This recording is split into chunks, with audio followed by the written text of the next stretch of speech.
आर्थिक सुनामी आ रही है, भयंकर आर्थिक सुनामी अब आ रही है। उसका कारण है कि हिंदुस्तान का जो प्रोटेक्शन का सिस्टम था, जो इंटरनेशनल इकोनॉमी से एक प्रकार से शॉक अब्जॉर्बर था, उसको बीजेपी ने हटा दिया है। तो एक तरफ से भयंकर आर्थिक सुनामी आ रही है, प्राइसेस बढ़ रही हैं, और ये अभी शुरुआत देखी है आपने। ऐसी इकोनॉमिक क्राइसिस आएगी हिंदुस्तान में जो आपने अपने लाइफ में नहीं देखी होगी। ये हो रहा है, इसको अब कोई रोक नहीं सकता है। दूसरी तरफ क्या हो रहा है, हिंदुस्तान के अंदर, सिस्टम के अंदर इंस्टीट्यूशनल रिवोल्ट हो रहा है। तो आप सोचती हैं कि इलेक्शन कमीशन फुली कंट्रोल्ड है। वो 3 साल पहले फुली कंट्रोल्ड है।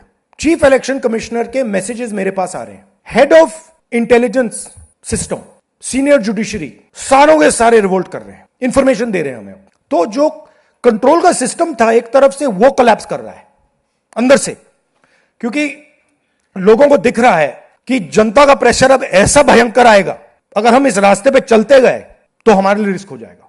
आप क्या सोचते हो, अगर जनता को मालूम है कि इलेक्शन सिस्टम रिग्ड है और जनता की मतलब इकोनॉमिक प्रेशर, गरीबी, दर्द के कारण जनता में गुस्सा आ गया, आप क्या सोचते हो कि इलेक्शन कमिश्नर को डर नहीं लगेगा कल क्या होने वाला है? तो अब क्या हो रहा है, सिस्टम अंदर से ऐसे हिल रहा है पूरा।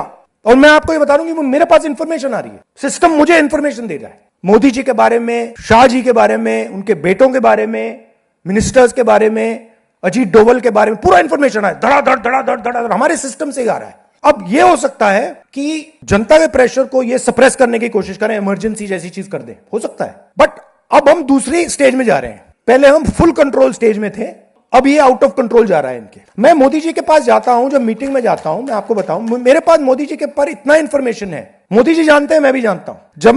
जब मैं उनसे मिलता हूं, भैया आंख में आंख लगाना जरा, हिलना पड़ता है, क्योंकि वो जानते हैं कि जिस सिस्टम को मैंने कंट्रोल किया था वो सिस्टम कोलैप्स कर रहा है और पूरा इंफॉर्मेशन इसको दे रहा है। तो ये डायनामिक चल रही है। और आप देखना, मेरे अंदाजे से, मेरा असेसमेंट है, 1 साल के अंदर मोदी जी प्राइम मिनिस्टर नहीं होंगे।